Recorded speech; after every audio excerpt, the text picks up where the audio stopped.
Öyle abicim. Dün Süveyş kanalına bir taarruzda bulunduk. Lakin İngiliz İmparatorluğu'nun bu damarını henüz kesip atamadık. Onların taarruzunu beklemeliyiz. Emperyal canavar henüz uyanmadı. The Battlefield series has really been defined by two game modes in the past. Conquest has always been the mainstay ever since 1942, the game that is, not the year. But as the series came to console for the first time with Bad Company, DICE added Rush, which has become another cornerstone of the series. The fights there are more focused, with one side attacking while the other defends, and the player count is lower than the 64-man mayhem of Conquest. Both of those modes are naturally in Battlefield 1, but there's also something new that combines the best of both of these and actually takes things quite a bit further at the same time.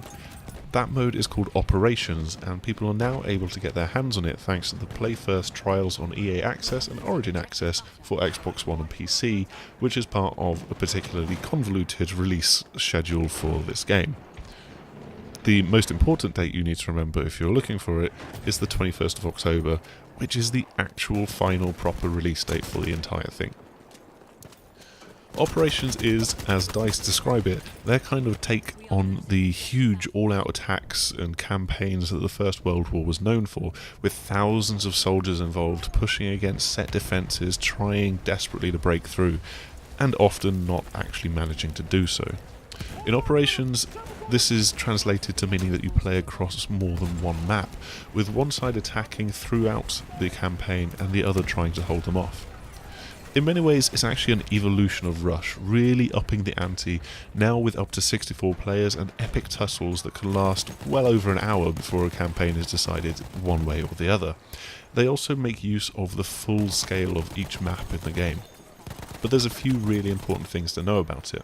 Unlike Rush, there aren't simple comm links to destroy and forget about, but rather they're control points, and you need to capture all of these and hold them successfully in order to take a sector and move on to the next one. It's also not just 2 control points, but can be 3 or just a single control point to try and capture and hold. And you have to manage to do this time and again. There's maybe half a dozen sectors in a map, and then you're fighting through either 2 or 3 maps in a campaign, and there's very little room for failure across all of this. If you fail to reach the end of the map and you run out of respawns, you can then call upon 2 extra battalions to send into the fray, backed up by one of the 3 Behemoths in the game. You pick up from the exact sector where you failed, and these Behemoths really help you to roll over the defences and move on to the next map pretty quickly. They're just so devastating, and they can be particularly difficult to destroy when you have to think that there's so few vehicles being used in this, most of which are then given to the attackers anyway. There's also only a handful of defensive emplacements, so trying to take down an airship requires a lot of time and concerted effort from people on anti-air guns, and it's going to be pretty difficult to keep that up when gunners on the airships know where your positions are and they're looking for you and spotting you and taking you down time and again.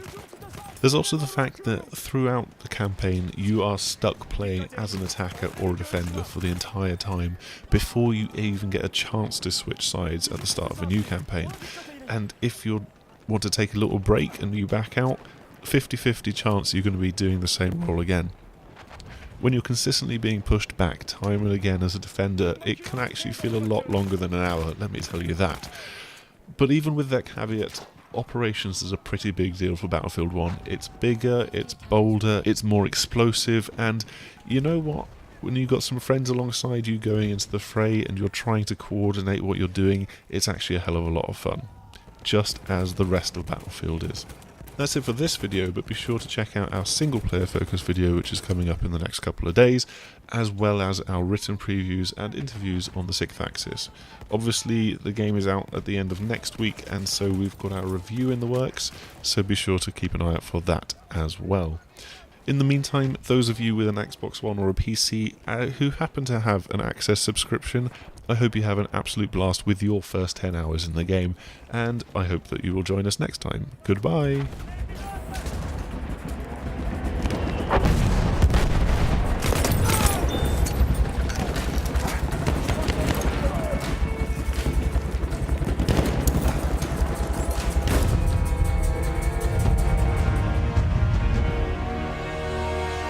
We won.